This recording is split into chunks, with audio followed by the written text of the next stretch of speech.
ela pode ver este vídeo deste indivíduo, porque esse vídeo pode bater até em casa de Davido. E é devido a este indivíduo que este dia o bom tem Davido, mas sabe muito bem que eu ficarei famoso como Davido.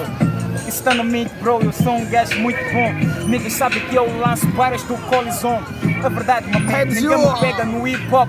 Retifico as cagadas que fecho Doc Loco. Eu faço fronteira com hip hop. Sabes muito bem que eu faço bom bad, bom drop. Todos os dias eu faço isso quando estou uma man na via. Já rapava antes que muita merda aqui havia, então relaxa. Se estou com brada do Brasil é só bagulho. Passa a filmar, relaxa um pouco o barulho. Ruben MC tá no mic, se eu tô no microfone. Trabalho só com instrumental do boom bap, não faço de Malone, clone, zone. Enquanto eu estou na zona, represento hip hop a matar MCs do que Corona.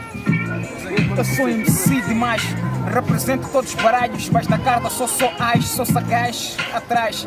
Pô, sou capataz, demonstro que sou adulto e no rap já não sou rapaz. Estão-me a apreciar como se fosse uma cartaz, mas eu subo nessa merda e eu sou o Bex mais.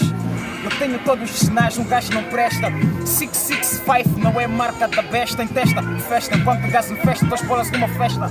Bares mais bons não são escutados numa festa.